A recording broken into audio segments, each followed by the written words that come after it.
ரொம்ப டயர்டா இருக்கு. இயற்கையான டேட்ஸ், பாதாம், பிஸ்தா, கேஷு அண்ட் ஹனி கொண்டு தயாரிக்கப்பட்ட லயன் டேட் நட் பைட்ஸ். இனிமே கண்ணை மூடிட்டு கடலை எண்ணெய் வாங்கலாம். ஏன்னா மந்த்ரா கடலை எண்ணெய் இதயத்தின் தயாரிப்பு. வறுக்க, பொரிக்க, ஏன் எல்லா சமையலுக்கும் மந்த்ரா தான். மந்த்ரா கடலை எண்ணெய், அபார ருசி, ஆரோக்கியமான உடல் நலம். உத்தரப்பிரதேசம் காசியாபாத் மாவட்டம் கௌசாம்பியில் சில ரயில் நிலையங்கள் உள்ளிட்ட முக்கிய இடங்களை படம் பிடித்து வெளிநாட்டு நபர்களுக்கு அனுப்புவதாக ரகசிய தகவல் கிடைத்தது.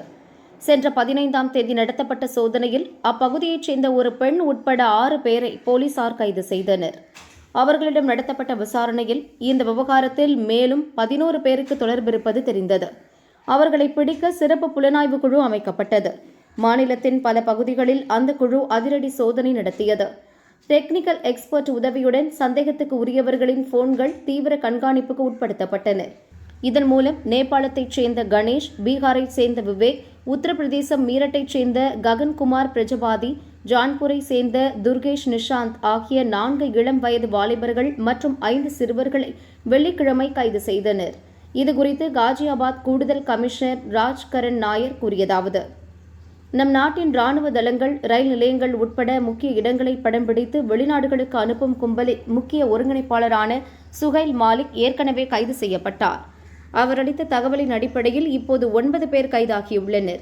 முக்கிய குற்றவாளிகளான பீகாரைச் சேர்ந்த நௌஷத் அலி, பாகல்பூரைச் சேர்ந்த சமீரை தேடி வருகிறோம். கைதான கும்பலிடம் நடத்தப்பட்ட விசாரணையில் டெல்லி கண்டோன்மெண்ட் மற்றும் ஹரியானாவின் சோனிபட் ரயில் நிலையங்களில் சோலார் மூலம் செயல்படும் ரகசிய சிசிடிவி கேமராக்களை பொருத்தியுள்ளனர். பதிவாகும் காட்சிகளை ஆப் மூலம் வெளிநாடுகளில் உள்ள ஒருங்கிணைப்பாளர்களுக்கு அனுப்பியுள்ளனர். நாடு முழுவதும் 50க்கும் அதிகமான இடங்களில் ரகசிய கேமராக்களை பொருத்தி கண்காணிப்பில் ஈடுபட இந்த கும்பல் திட்டமிட்டிருந்தது.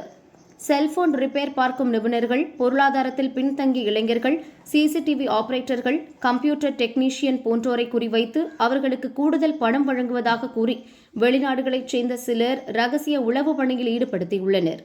கைதான நபர்கள் தங்கள் வீட்டு உறுப்பினர்களின் பயன்படுத்தப்படாத சிம் கார்டுகளை வெளிநாட்டு ஒருங்கிணைப்பாளர்களுக்கு வழங்கியதும், அதன் மூலம் அங்கிருந்தபடியே வாட்ஸ்அப் கணக்குகளை பயன்படுத்தி உளவு பார்த்ததும் தெரிய வந்துள்ளது. இருதரப்பினருக்கும் இடையிலான நிதி பரிவர்த்தனைகளும் ரகசியமாகவே நடத்தப்பட்டுள்ளது. இந்த விவகாரத்தில் மேலும் பலருக்கு தொடர்பிருக்கலாம் என்பதால் மாநிலம் முழுவதும் தேடுதல் வேட்டை தீவிரப்படுத்தப்பட்டுள்ளது என்றார்.